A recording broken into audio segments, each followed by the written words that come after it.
Alright, so this is a family recording here of a story for, I guess, my kids here.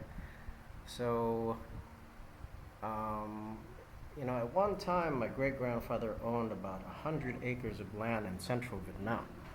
Now, after the government changed, I think he was forced and extorted to release that land. Its current value now is 100 million US dollars, which we can do the math in Vietnamese currency with the current exchange rate of 20,000, but I've been charged 25 by the U.S. Embassy. So if you're listening, I need my money back. So, all right, let's do the calculation here. So we're gonna do on the calculator 20,000 times 1 million. Now that's a 1 with 6 zeros. And that equals, what the heck is that? Yeah, it's a big number, Felix. I'm going to actually copy and paste. We're going to put this in the document. And we'll register it with Interpol. But, I think my FBI office is kind of full. I might have to work for the FBI for a while. So let's put the commas in here so we can figure out how many. This old school calculator.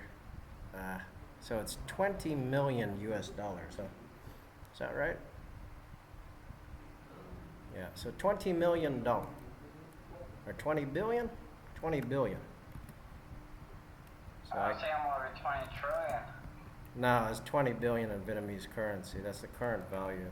So.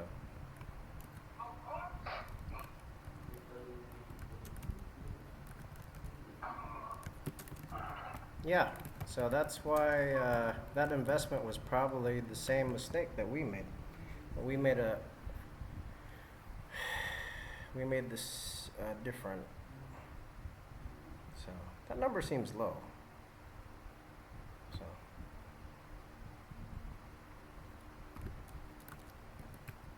here, I'm gonna put them on in US dollars too. So yeah. So I heard it was in central Vietnam, so it's kind of a treasure hunt for me. I know there's probably a new owner and they developed it and they relotted the lands and everything. So I just want to see where this thing is. I'm trying to find the GPS coordinates. So, and then also include, I'm going to add this, the cost here. We've actually paid in visa fees over $1,000 for each person here per year. So 1,000, I think I've been here for 11. So 1,000 times 11 times the 3 of us. So we're going to charge this up now. So that you guys at home, I'm going to put this on the public channel. It'll be part of a news story later on. So times 11 times 3. So that's $33,000 in visa fees. Now, the commune government here keeps asking for money from the county and national and international governments for their share, but they're having trouble. Yeah, Felix knows about this. They're having trouble accessing that account because it's digital and only 1 or 2 people have the passwords at a time that are in the office. So authorization needs a signature by usually the head treasurer and kind of like the mayor of the county. County head. I forgot what they're called. So that's Vietnam visa fees. And I actually have scanned copies of most of them, but the national government and also the security at the airport has a list of every fee I paid. So my first one was actually issued, I remember the exact date, it was June 3rd, 2009.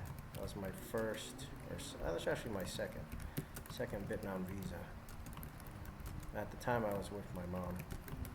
And then later on, I think my dad came, because he had to finish up work. So kids save up a lot of money. So, that $33,000, we could have purchased a house.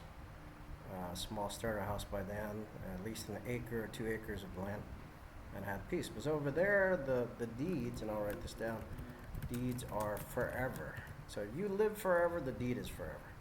But in communist countries, there's an expiration date, okay? And some are up to 50 years. Now they can cut it down at any time. So you gotta be careful. So I recommend that you rent.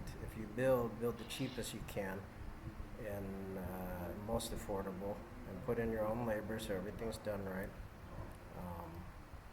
And try to hire a small group of people, okay? If you gotta bring in your own people from another country to do it, do it. You know, the local government in the country is here to do the same. So.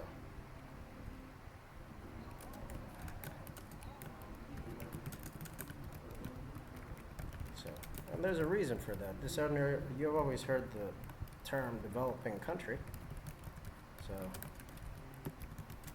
and they actually develop or change